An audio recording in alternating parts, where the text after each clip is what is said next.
Saudações de paz, irmãos. Todo mundo feliz com Jesus? Aleluia. Queria que você encontrasse o texto que vai estar em apreciação essa noite, no primeiro livro da Bíblia. Primeiro livro da Bíblia, no verso de número 45. Aleluia. Santo é o nome do Senhor Jesus.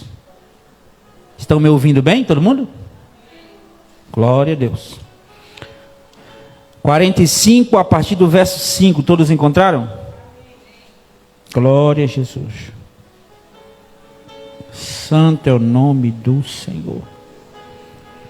Diz assim a palavra de Deus: agora, pois, não vos entristeçais, nem vos pese os vossos olhos, porque me houveste vendido para cá, porque para conservação da vida Deus me enviou diante da vossa face. Amém? Glória a Deus. Quem aí já sabe de quem é essa palavra aqui? Quem foi que disse essas palavras? Foi o nosso querido amado José. Hoje eu irei falar um pouco sobre a trajetória de José. E nós iremos tirar alguns ensinamentos deste homem que para mim é um dos modelos da Bíblia. José, para mim, você pode olhar que ele foi um cabra macho. Ele realmente mostrou que pode se viver uma vida justa. Pode sim se viver uma vida de nãos, de irrepreensão. E quando você escolhe viver essa vida, você não vai se afastar de coisas maus. Coisas ruins vão acontecer na tua vida, na tua trajetória, por onde você passar. Por mais que você faça o certo, nem sempre o certo acontecerá com você. Então, o importante não é que os outros vejam que você está fazendo certo. O importante não é que os outros reconheçam que você está fazendo certo. O importante é que o certo é certo e tem que ser feito sem esperar nada em troca. Amém? José, já vou iniciar dizendo que ele era um filho mimado pelo papai. E eu posso te dizer que como Jacó, já velho, teve dois filhos, um por nome de José, e o outro que a sua mãe veio a óbito, que se chama Benjamim, e Jacó tinha um amor imenso por esses dois. E José era aquele filho que mais se parece com o pai. Era aquele filho que o pai falava uma coisa e ele completava, e ali havia aquele sinal. Muita gente diz assim: ah, não existe o preferido. A mãe e o pai amam todos iguais. Irmãos, não é isso. Não é que tenha preferido ou não, mas é que tem aquele filho que você olha para ele e fala assim: meu Deus, mas como esse menino parece comigo. Olha, lembra de cada passo que eu dava quando eu era da idade dele. Olha, do mesmo jeito que eu fazia. Aí vem a sua mãe, que te conhece muito bem. É a cara dele. Eu ia falar outra coisa, né? Mas é só a cara dele. Tudo que ele faz é igual ao pai. Meu Deus, como é que puxa desse jeito? Aí o seu ego de pai inflama. Aí você fala assim: esse aí vai ser terrível. Porque eu era terrível. E José via tudo, Jacó via tudo isso em José. Então, Jacó tinha aquele amor, aquele cuidado, ao ponto de brigar com os outros filhos por causa de José, ainda que José tivesse errado. E acontece, irmãos, porque, vamos ser sinceros, o filho mais velho, eu falo isso com propriedade no assunto, porque eu sou o mais velho da minha casa. E a minha mãe está ali sentada olhando para mim, tem uma afeição pelo nosso irmão Adão mais novo, que nós não podíamos encostar no menino. Então eu posso te dizer que ser filho mais velho não é bom. E também posso dizer com propriedade, sendo o mais novo, porque também fui criado pela minha avó, e sendo o mais novo da casa, eu era mimado pela minha avó, e os outros tinham raiva de mim e queriam me dar uns coques. Ou seja, eu já participei dos dois lados. Eu posso dizer como é que José se sentia. José estava de boa, o que eu falar para o meu pai, meu pai vai acreditar. E Jacó acreditava. E ele tinha aquele amor. A Bíblia diz, principalmente no verso de número 37 de Gênesis, que Jacó fez uma túnica de várias cores para José. Já dizendo assim, não é porque José era o preferido, é porque José trazia um sinal nele de Jacó. José trazia nele a marca de Jacó. Deus tem milhões de filhos, mas alguns têm uma marca diferente. É por isso que você não entende, muitas das vezes, o porquê de tanta tribulação na tua vida. O porquê de tanta coisa ruim que acontece. E você até chega a dizer, igual um meme que eu assim, eu estou colhendo o que eu nem plantei. Mas é porque, irmãos, você tem um sinal de Deus. Deus colocou algo para te diferenciar. E todas as vezes que o diabo olha para você, ele vê o diferencial de Deus na tua vida. Então José já começa dali uma ira terrível, mas aí não acaba. Por quê? Porque José tem um diferencial. E quem tem um diferencial nele, há propriedades que nos outros não tem. E em José tinha uma propriedade única. José era um sonhador. E na medida que José sonha, Lucas, olha bem, José vai dormir e tem um sonho, e ele acorda empolgado e diz, eu sonhei que o meu fecho ficava de pé e o de vocês se curvava. Aí os irmãos já começam, quer colher mais que nós. Olha, já começa a intriga, por quê, irmãos? Eu vejo esse texto acontecendo nos dias de hoje. Porque hoje, se eu tenho um dom, meu Deus do céu, irmãos. Se você tem um dom, se você aparece com um poder especial de Deus, algo que Deus te deu, do louvor, da palavra, de uma oração, o povo já sente uma inveja terrível. Aí já começa a dizer, quer ser santa demais. Tá se achando a profeta da igreja. Tá se achando a pastorinha. Está se achando obreirinho. E José começou a sofrer esse tipo de ataque. E José, para completar, pastora, já tem mais um sonho. Logo após ele sonha e diz, olha, eu sonhei que o sol e a lua e 11 estrelas se curvavam perante mim. Pronto, foi o estupim. Os irmãos disseram, nós temos que acabar com a vida deste menino. Porque esse menino está querendo ser mais que nós. Irmãos, muitos não vão entender o projeto de Deus na tua vida. E vão achar que você quer crescer em cima deles. E vão colocar de uma forma que você quer ser mais que eles. Eu quero que você pegue bem esse parênteses que eu vou abrir aqui agora. Você não é maior que ninguém, mas também não é menor que ninguém. O diferencial seu e de outra pessoa é que Deus te marcou com um propósito. E é sobre este tema que eu vou pregar essa noite. Propósito. Deus, ele te marcou, Josiele, com um propósito. O povo diz aí assim, quem tem promessa de Deus não. Mentira. Quem tem promessa de Deus morre, mas a promessa de Deus nunca morre. Abraão teve promessa, morreu. A promessa continuou e continua até hoje. José teve promessa, morreu. A promessa continuou e se concretizou na vida de Moisés. Então eu quero que vocês entendam o seguinte: Deus te marcou com um propósito e você vai viver uma promessa. Talvez você não está entendendo algo que vai acontecer na tua vida que você nunca pediu, que você nunca orou por aquilo. Aí você diz: meu Deus, aconteceu, eu nunca pedi. Alguém lá atrás pediu por você. E está acontecendo na tua vida em forma de promessa. Nada acontece na vida de alguém que tem propósito por acaso. Só aqueles que abandonaram o propósito que vivem pelo acaso. Agora aqueles que aceitam o propósito de Deus, igual José fez, pode estar dentro de um calabouço, Deus está ouvindo a sua voz e dizendo: espera, o teu propósito está chegando. José agora vê os irmãos fazendo algumas coisas e começa para o pai deles. E os irmãos ficam irados. E arquitetam a morte de José. Nós vamos matar José.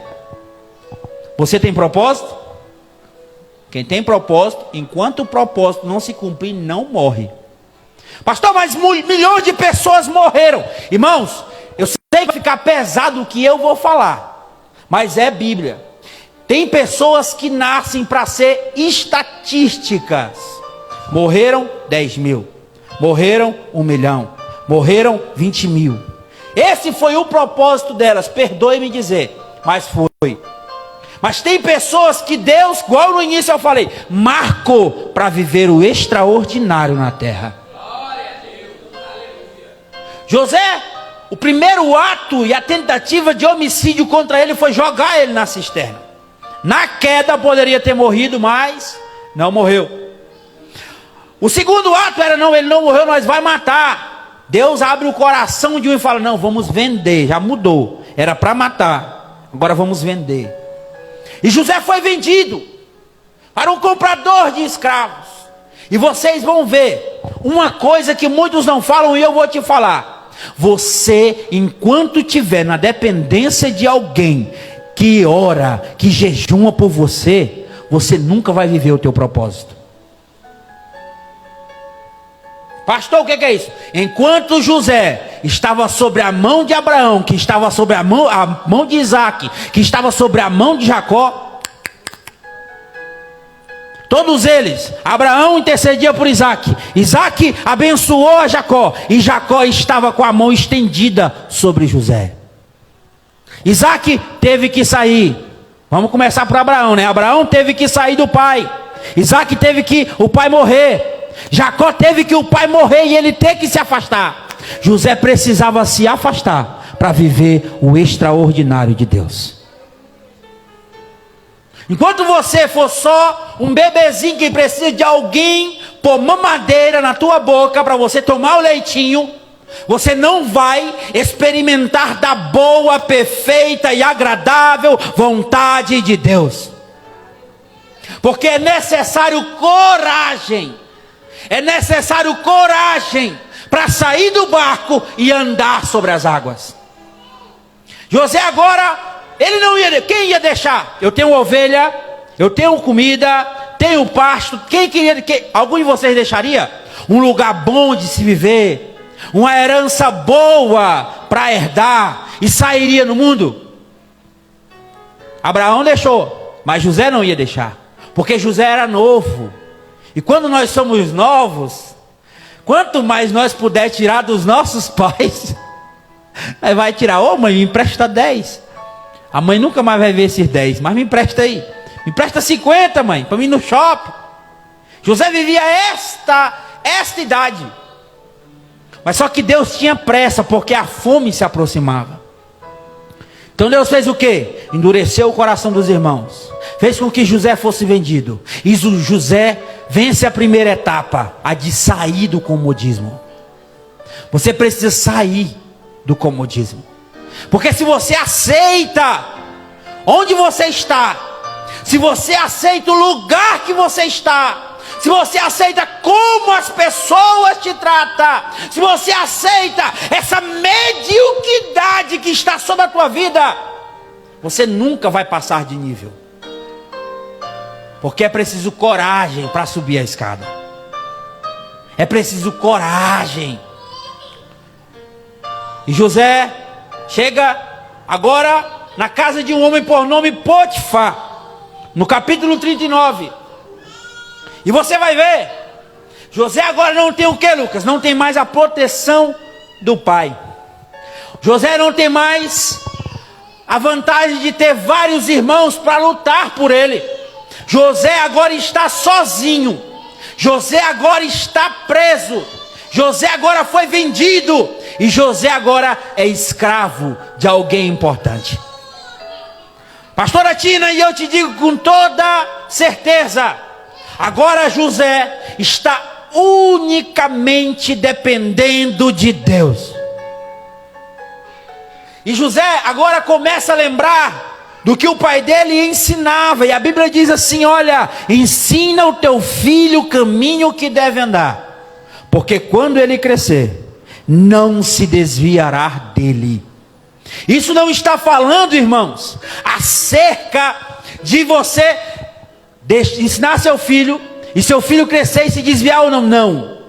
É ensinar o caminho que ele deve andar. Porque quando ele crescer, que ele estiver perdido, ele vai saber qual é o caminho que ele tem que ir procurar.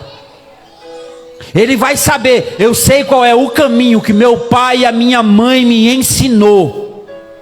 Aí ele vai ter um lugar para onde voltar. E assim como o filho pródigo, as mãos do Senhor vai estar aberta para ele. José chega na casa de Potifar, agora dependendo das histórias que seu pai contava. Agora ele começa a lembrar de tudo que seu pai falava sobre o Deus do seu avô. E ele diz assim: agora eu tenho que começar a viver o meu propósito. José agora faz dos seus dias como seu pai fazia. Começa a orar de manhã, começa a orar à tarde e começa a orar à noite. E em todos os lugares, pastora Tina, onde José era colocado, tudo dava certo. José começou a dominar. Nunca aquela casa foi tão próspera, foi tão abençoada, foi tão regada.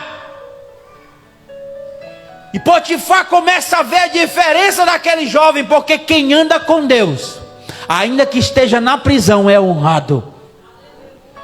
Deus começa a honrar José. E assim começa. Mas só, irmãos, o que eu falei no início, você está o quê? Marcado com um propósito de Deus. E alguém está olhando para você.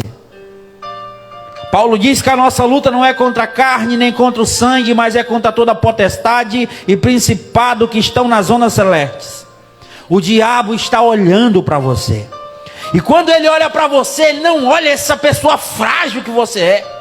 Essa pessoa depressiva, ansiosa, que toda hora pensa em desistir, toda hora pensa em chutar o balde, toda hora pensa em ir embora, abandonar tudo. Não é esta pessoa que o diabo vê. O diabo vê a pessoa que Deus marcou com um propósito. E ele não tem medo de você. Ele tem medo de você concluir o teu propósito. Aí, o diabo está olhando e tem uma serva dele lá, que era a esposa do Potifar.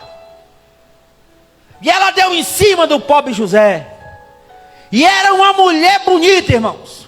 Porque igual diz o pastor Cláudio Duarte, mulher feia não é tentação. E tentou o pobre do José. Mas José, ele tinha a confiança de Potifar. E acima de tudo, ele tinha aprendido a respeito da dignidade. Ele disse: eu sou digno dessa confiança e vou fazer por onde? Então José disse não. Não. Saiu correndo, deixou a sua túnica. Essa túnica foi apresentada a Potifar. E Deus poderia muito bem fazer com que Potifar acreditasse em José. Mas Deus tinha marcado José para um propósito. E se você ainda não chegou no lugar que você tem que chegar, você vai ser expulso de lá, se você não sair com as suas pernas. Talvez você está num lugar e ali não é onde Deus te quer. Ali não é onde Deus quer que você esteja. Pastor, mas lá está me dando o que eu quero. Está acontecendo o que eu tanto sonhei naquele lugar. Irmãos, sonho voador é para quem não serve a Deus. Para quem serve a Deus, vive a boa, perfeita e agradável vontade dEle. Eu já não vivo eu, mas Cristo vive em mim. Já não é o meu sonho, é o sonho de Deus que tem que reinar. José estava satisfeito, irmãos, e novamente caiu no comodismo. Continuava orando. E a gente pensa que orar, Lucas, é o bastante. Eu vou orar. Oro uma vez, 2 vezes, 3 vezes. Jejum uma vez, 2 vezes, 3 vezes. Estou fazendo a minha parte.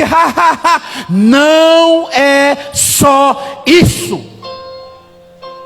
Porque se oração bastasse, ele não falava, ó, bate na porta. Bate, bate, bate, que abre-se-vos-á. Clama, clama, clama, que eu te responderei. Se fosse só orar, seria fácil. Tem todo um processo de crer.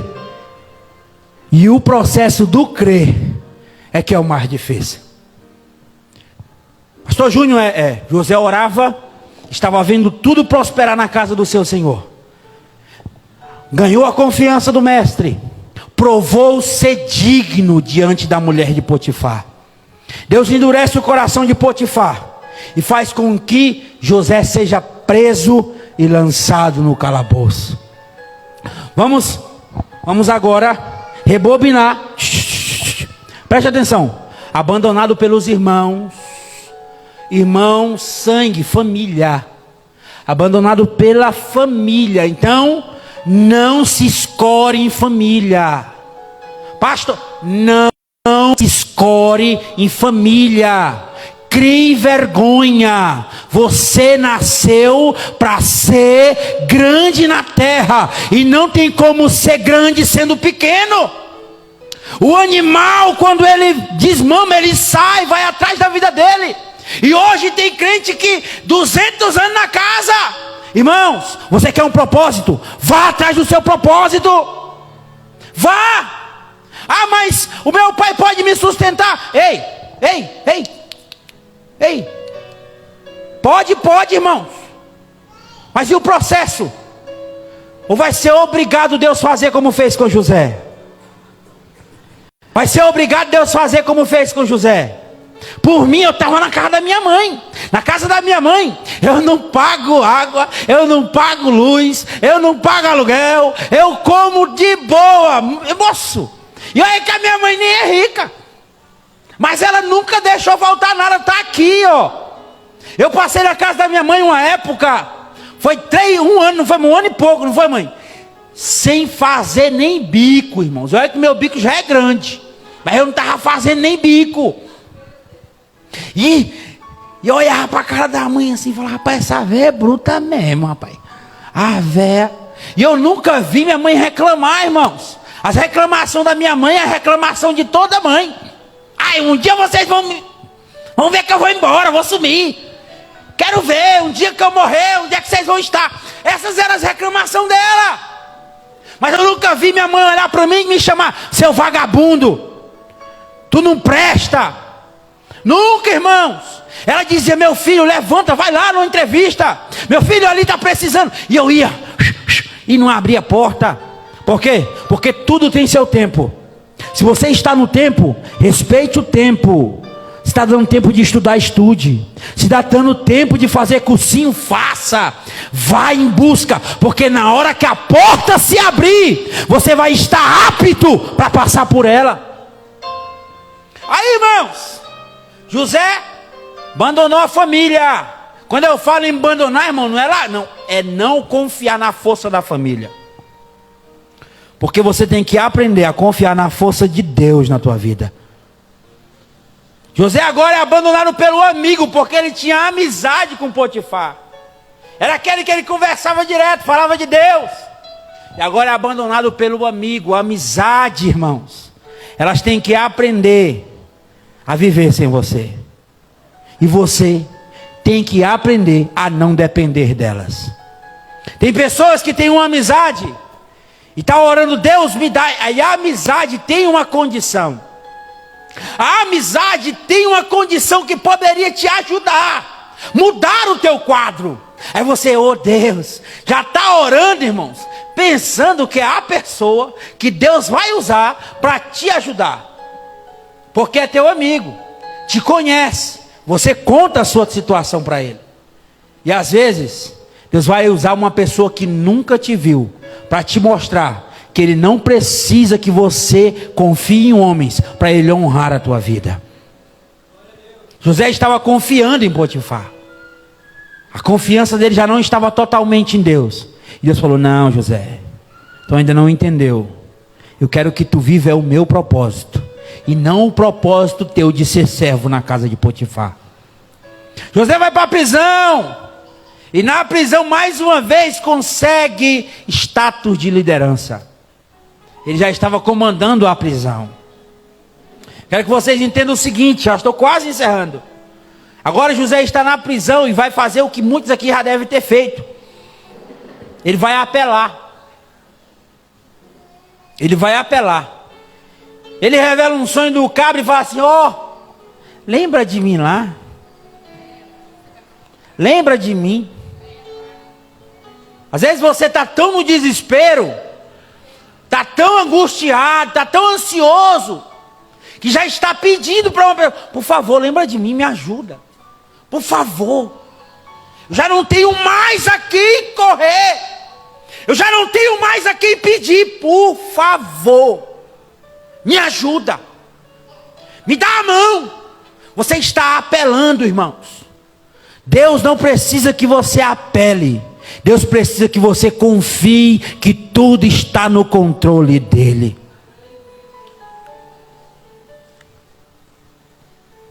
Todas as vezes que você apela, sabe o que Deus faz? Deus faz algo, irmãos, que é triste, porque eu já passei.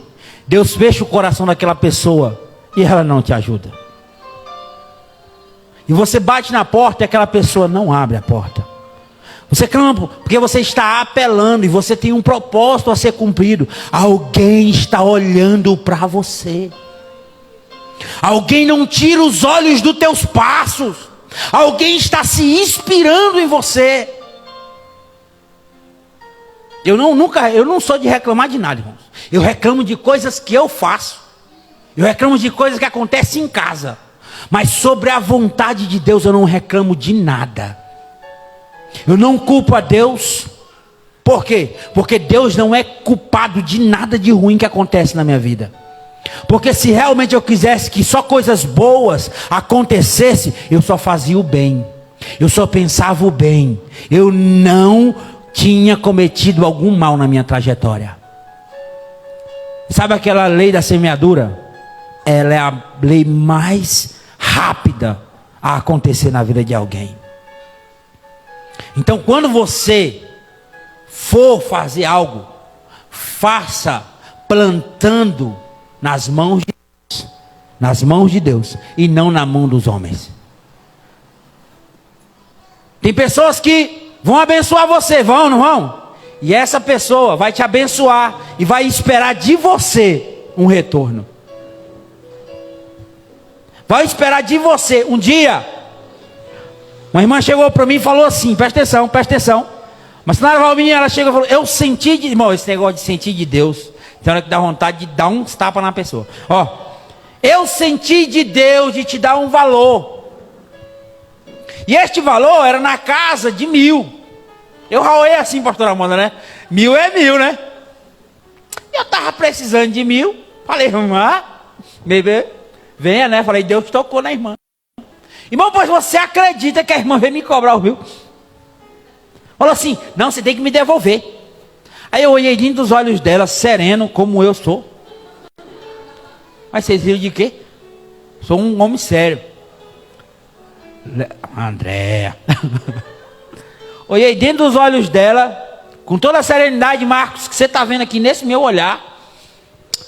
Vai cobrar para Deus. Me falou: estou sentindo de Deus. Pois se você sentiu de Deus, se vira com Deus e deixa a minha vida em paz. Vocês estão entendendo? A propósito, você não precisa se preocupar com nada, porque Deus não paga valor com valor. Ele supera valor para te pagar. Porque as pessoas não entendem. As pessoas nunca vão entender o valor da oferta. Porque as pessoas estão dando valor ao valor que eles estão dando. Não é o ato de ofertar. A viúva tinha o quê? Moedas. Mas era todo o salário dela. Ela não estava dando para se amostrar igual os ricos chegavam, mano. Irmãos, ela estava dando com amor. Ela disse: eu preciso mostrar o meu amor ao Senhor. Ah, mas o amor é mostrado com dinheiro. O amor é mostrado de muitas formas. Talvez a pessoa não sabe falar, não sabe, mas só tem isso. Ela vai fazer o quê? Fazer o que sabe. Dar o seu melhor. É por isso que eu digo, você que sabe cantar, quando chegar aqui, não prestou playback, rasga essa voz tua. Dê o seu melhor. Ah, eu não sei pregar, pois então nem invente, mas ela diz: não sei. Chega aqui e fala o que está no teu coração. Dá o teu melhor. Porque ainda que você esteja no calabouço, esteja no vale, na prisão, Deus está com você. Mas para estar com Deus, você tem que dar o seu melhor. E talvez o teu melhor não é o melhor para os outros. O grande erro é que a pessoa vem aqui na frente, em vez de dar o seu melhor para Deus, quer que a pastora Jo elogie. Quer que o pastor Júnior fale: oh, você foi bem. Foi bem não. Foi ruim, vai aprender. Cantou ruim, oh, voz feia. Aí vai, você fala isso para a pessoa, pastora Tina, o que ela vai fazer? O pastor Júnior me matou. Mas tu quer cantar para mim? Se for para cantar para mim, irmãos, tem que cantar igual Michael Jackson. Oh, voz bonita. Agora, se você for cantar para Deus, rasga a sua garganta. Porque ainda que a sua voz for feia, de taquera rachada, Ele vai receber como uma Cassiane cantando.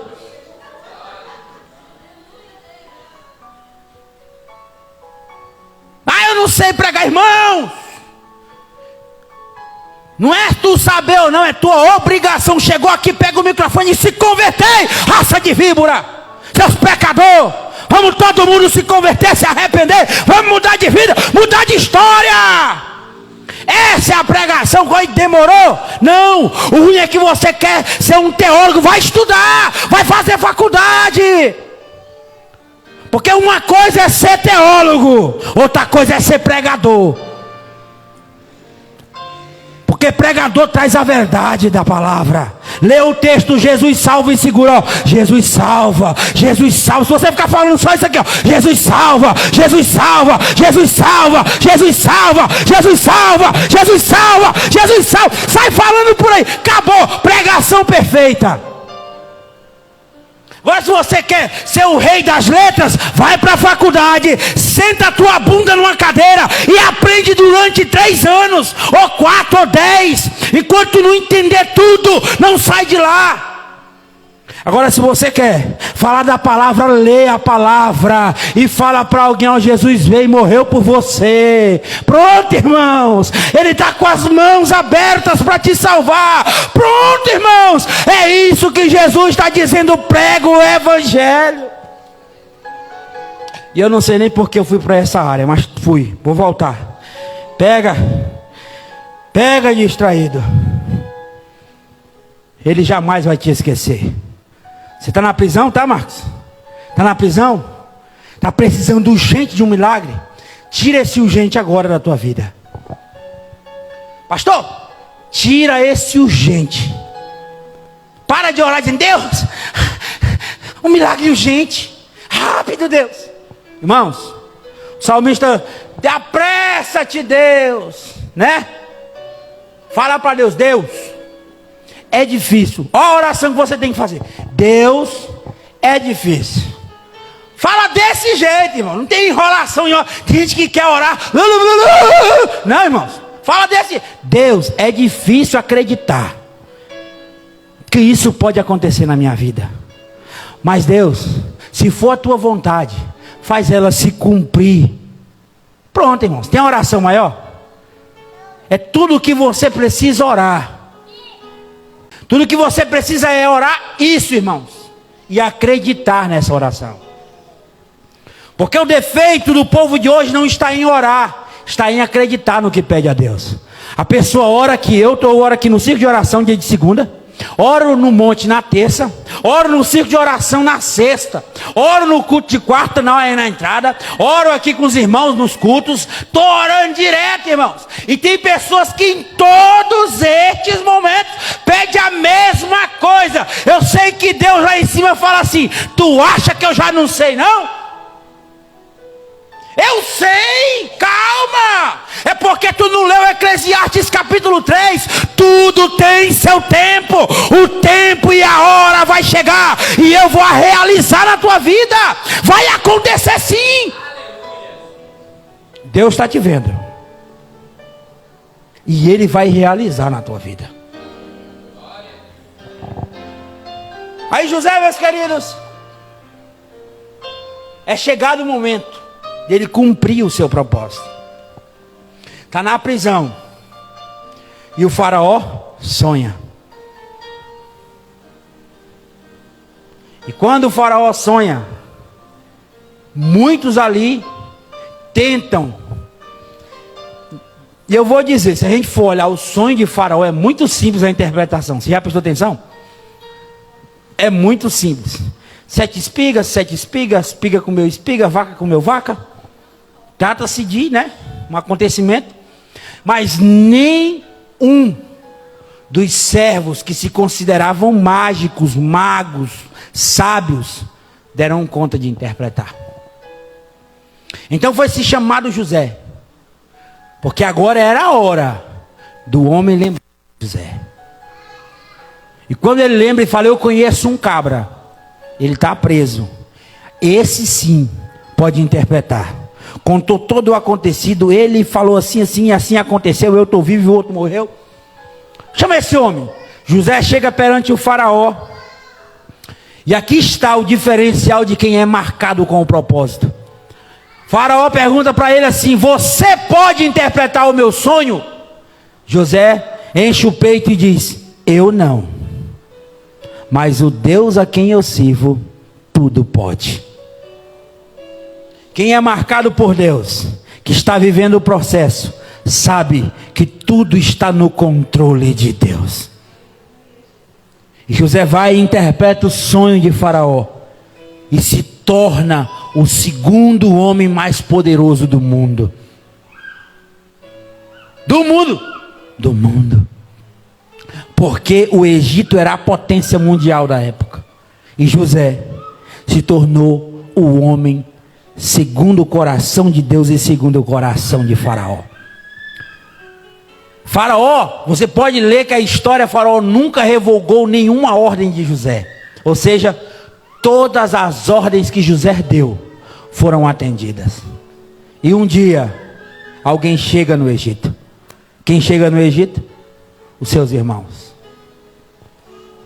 Estavam com fome, porque começou a fome em todo o mundo. E os países estavam vindo ao Egito, porque no Egito tinha celeiros cheios. Porque, irmãos, você pode estar passando por qualquer crise. Se você está vivendo o propósito, comida na tua mesa não vai faltar. Pode faltar dinheiro na conta, mas comida para você comer, roupa para você vestir, sapato para você calçar, não vai faltar, porque quem cuida de você é Deus. E o povo começou a vir, obreiro e Denê, em busca de alimento. E no meio desse povo lá estava 10 rostos conhecidos. José falou: é agora. Irmãos, e o que eu mais acho lindo na história de José é isso, irmãos. José tinha o poder de dizer assim: Valminha, mata eles. José tinha o poder de dizer assim: prende eles, açoitem eles, eles nunca mais poderão. José tinha o poder, José tinha motivo, e talvez eu daria razão se ele fizesse. Mas só que José entendeu uma coisa que muitos crentes ainda não entenderam: ele era marcado para viver um propósito. E o que acontece na tua vida, irmão, não é culpa do teu irmão. Ah, mas ele fala de mim. Está falando de você, para você se afastar dele e viver o propósito. Ah, mas atirou pedra em mim. Atirou pedra em você para você se afastar dele. Porque se você se juntar com ele, não vai ser cumprido o propósito de Deus. Então para de condenar o teu irmão. Faça igual José. Olha, eu estou aqui hoje porque era necessário. Porque Deus tinha um propósito. Quem já leu os Salmos? Senhor, prepara uma mesa diante de mim, na presença dos meus inimigos. Muita gente não entende, acha, não, irmãos, é para todos verem que você está cumprindo o propósito de Deus. E após o propósito cumprido, você pode mostrar para cada um deles que quem vive o propósito de Deus tem mais a oferecer do que arrancar das pessoas. José poderia arrancar a vida, poderia arrancar a liberdade, poderia arrancar a perfeição do corpo deles, mandando cortar qualquer parte. Mas José preferiu o quê? Eu sou agente de Deus, estou cumprindo um propósito dele na terra, estou vivendo a promessa feita a Abraão. Então, irmãos, vamos voltar para o que Paulo falou em Éfeso. Sua luta não é contra a carne, nem contra o sangue. Olha o que José diz para nós encerrar. Eu vim para cá porque é para conservação da vida.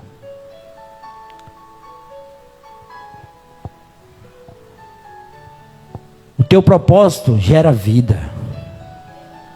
O teu propósito gera força. O teu propósito gera paz.